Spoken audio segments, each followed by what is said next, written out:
नमस्कार, मैं हूं दुष्यंत सिकरवार और आप देख रहे हैं एमपी तक।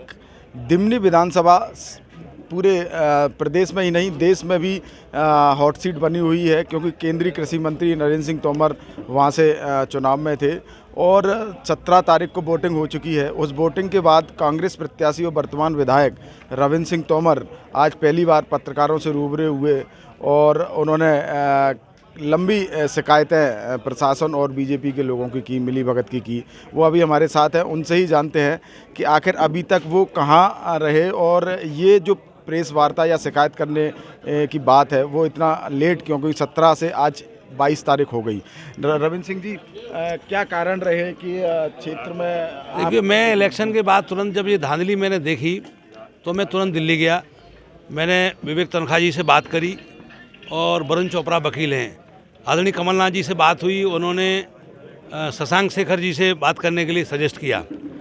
तो मैं सारा जो है कानूनी राय मशवरा करके और निर्वाचन आयोग को शिकायत करके इसके बाद मैं कल मुरैना आया हूँ।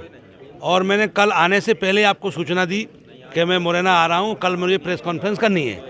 तो जब तक कोई ऑथेंटिक रिपोर्ट वो नहीं हो, अपने पास रिकॉर्ड नहीं हो, तब तक मीडिया से बात करने का कोई औचित्य नहीं बनता। तो जब हमारे पास रिकॉर्ड आ गया पूरा कि हमने शिकायत की है और इससे पहले जो शिकायत की उसका भी रिकॉर्ड है हमारे पास, तो हम निर्वाचन आयोग में अपनी मांग कर रहे हैं कि ये चुनाव रद्द किया जाए। 97 बूथों पर जो अति संवेदनशील के लिए लिख करके दिया था मैंने, वो रद्द किया जाए और दोबारा से उस पर चुनाव हो।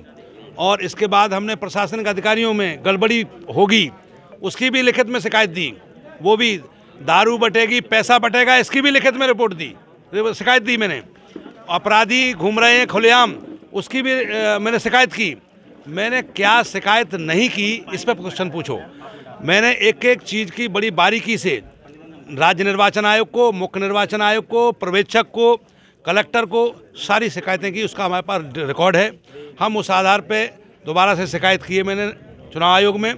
यदि वो सुनवाई नहीं होगी तो मैं हाई कोर्ट जाऊँगा, पिटीशन फाइल करूँगा, मुकदमा करूँगा। अच्छा, आपने कहा कि आप को गड़बड़ी की आशंका थी, तो उस दिन आप फील्ड में कहीं ना कहीं दिखे नहीं दिमनी विधानसभा में और बीएसपी संघर्ष करती नजर आई। कौन कह रहा है? बराबर फील्ड में था मैं। हमारे छोटे भाई भूपेंद्र सिंह, दीपक चौहान, शिवम भदौरिया और हमारी जितने भी कैंडिडेट थे वो बराबर और वो भूपेंद्र राजावत, महिपाल सिंह जी, गजेंद्र सिंह सिकरवार, कितने लोग, ये हमारे बैठे ये एमपी सिंह, ये मंडल अध्यक्ष हैं। हमारा एक एक कार्यकर्ता संघर्ष कर रहा था। और आपको ये बता दें, ये चुनाव रविंद्र सिंह भड़ौसा की वजह से ही लेने के देने पड़ गए केंद्रीय मंत्री को। ये आप जो है किस आधार पर कह सकते हो? हम स्वयं, हमको एसपी महोदय का टेलीफोन आया कि आप 9 बजे यहाँ आ जाओ। मैंने कहा केंद्रीय मंत्री को बुला के बैठा लेना जब आऊँगा। इसके बाद डीएसपी हेडक्वार्टर को मेरे पीछे लगाया। मैं वोट डालने के लिए ग्वालियर गया, फिर मैं लौट के आया। मैंने माता बसैया, अजनौदा वगैरह सारी पोलिंगों पे मैं गया, आप जाके पूछिए उनको। और इसके बाद हमारा एक एक कार्यकर्ता संघर्ष कर रहा था वहाँ। ये जो कार्यकर्ता जिनकी आप बात कर रहे हैं, ये तो वहाँ विधानसभा में नहीं घुस पाते अगर मैं मजबूती से नहीं खड़ा होता।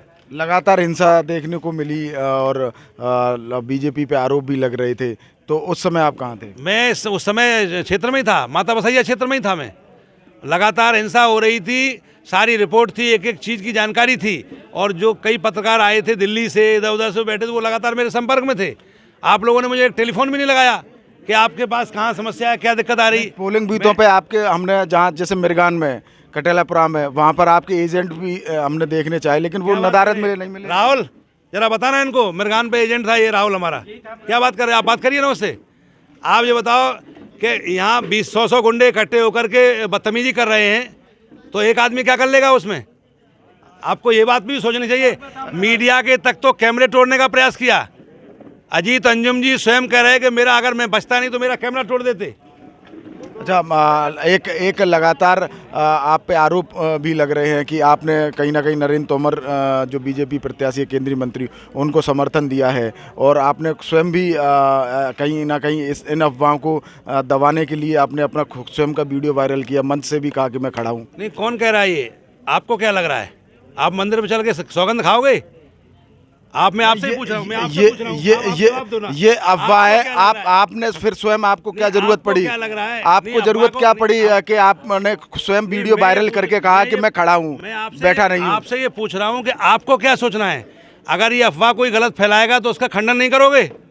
जनता में संदेश क्या मतलब जाएगा? अफवाह थी ऐसी? मैं पूछ रहा हूँ ना, आपको क्या लग रहा है? मैं आपको वही लग तो रहा कह है रहा तो हूँ। मंदिर बगल में ही चलूं यहाँ पे? मैं भी यही तो बगल में ही मंदिर है, ये चलूं, आप भी चलो, मैं भी चलता ये हूं। खैर नरेंद्र सिंह तोमर जी से आप भाई, ज़्यादा नरेंद्र सिंह कहें तोमर- तो ज़्यादा नरेंद्र अच्छा सिंह रहेगा, तोमर- लेकिन नहीं, जो नहीं, मैं अफवाह आपसे थी कह रहा आपने हूं। कमलनाथ के मंच से भी मैं कहा तो और वैसे पत्रकार भी साथियों कहा। से कह रहा हूँ, तुम्हें क्या लग रहा है? रविंद्र सिंह बेईमान लग रहा है कि ईमानदार लग रहा है? वो बताओ मुझे। नहीं, ये तो स्वयं रविंद्र मैं सिंह तो ही कह आपसे सकते क्वेश्चन- नहीं, हैं। नहीं, मैं मेरी कह सकता हूँ, आप भी रविंद्र एक सिंह अपनी नागरिक कह हैं, सकते मैं हैं। आपसे क्वेश्चन कर रहा हूँ, उसका जवाब दीजिए। आपको क्या लग रहा है? मैं बेईमान लग रहा हूँ या ईमानदार लग रहा हूँ? या आपने कहीं देखा है? कोई किसी की इन बातों उसकी से क्या फायदा? आपने स्वयं वीडियो वायरल किया या नहीं? मैं वीडियो वायरल क्यों नहीं करूंगा? जब चुनाव का खोपड़ी पे है और जनता को भ्रमित किया जा रहा है तो मैं कहूंगा नहीं। मैं तो आज भी अपील कर रहा हूं आपके चैनल के माध्यम से कि कोई माई का लाल अगर हमें ये बताता है कि मैं बेईमान हूं तो वो मंदिर पे आ जाए, मैं मंदिर पे पहुंच जाता हूं। धर्म को मानते हो तो बात क्या है? मैं तो साफ कह रहा हूं, नरेंद्र सिंह तोमर को बुला लो, मैं पहुंच जाता हूं। एक व्यक्ति है आपके पास ईमानदार, चंबल संभाग में रविंद्र सिंह भड़ोसा, उसको खत्म करने की योजना बना रहे हो। फिर कहां से लोग अच्छे आएंगे? राजनीति में अच्छे लोग कहां से आएंगे? प्रश्न है मेरा इस बात का। मेरा सवाल था कि वीडियो आपको वायरल करने की आवश्यकता क्यों पड़ी? प्रश्न को जवाब दीजिए कि अच्छे लोग राजनीति में कहां से आएंगे? मैं भी आपसे यही पूछ रहा हूँ, वीडियो वायरल करने मैं भी पूछ रहा हूँ अच्छे लोग आप पूछे तो नरेंद्र सिंह जी से पूछे, लेकिन आपने वीडियो वायरल किया। मैं तो आपसे पूछूंगा। मेरी बात अभी नरेंद्र सिंह तोमर से जब आप कराइएगा तब मैं उनसे करूंगा। मैं आपसे पूछ रहा हूं कि अच्छे लोग राजनीति में कहां से आएंगे?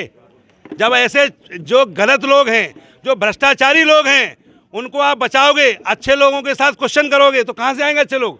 क्वेश्चन यही है क्योंकि आपने वीडियो वायरल किया।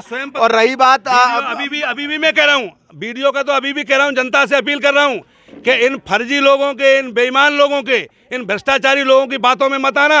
एक नाम है रविंद्र सिंह भड़ोसा, जो बेईमानों की धज्जियां उड़ा सकता है, चंबल संभाग को आगे ले जा सकता है। अच्छा, रविंद्र सिंह जी तोमर अगर इस तरह ही अस्तित्व रखते तो फिर कहीं बीएसपी से, फिर कांग्रेस से और फिर बीजेपी में भी आप गए, फिर उसके बाद फिर कांग्रेस में आए, तो ऐसा क्यों? रविंद्र सिंह तोमर का अस्तित्व था, रहेगा और आगे भी रहेगा। नहीं तो आप इस पार्टी दल बदलू वाली राजनीति पे क्या कहेंगे? आगे भी रहेगा, आगे भी, और अभी भी है, आगे भी रहेगा। क्यों रहेगा? दल बदलू वाली राजनीति बोले कुछ। सत्य के सामने, सत्य के तेज को हर आदमी बर्दाश्त नहीं कर पाता। झूठ के सामने व्यक्ति कितना गिर जाए उसका कोई और छोर नहीं है।